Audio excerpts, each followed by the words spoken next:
si Ate B, just to be honest, wala na siyang kailangan patunayan.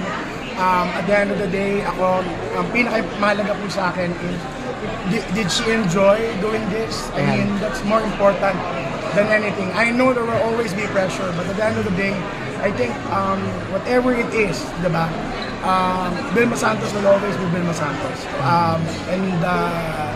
Kami nga, sabi ko nga, lahat kami pumunta dito, alam namin it's a competition. We brought everything, nakita nyo naman, walang tapon po lahat. Kita nyo si Aga, kita nyo po si Nadine, kita nyo po lahat po ng cast. Talagang ganun po rin kagaling si Dan Villegas. Lalo pa pag nakatandem si Tonet, nakatandem pa si Irene. Alam niyo po yun? So, we just brought everything here and I think everyone deserves it. But it's definitely up to the jury. Diba? We respect that. And, But of course, she's your best actress. yes, of course, she is my best actress. Diba?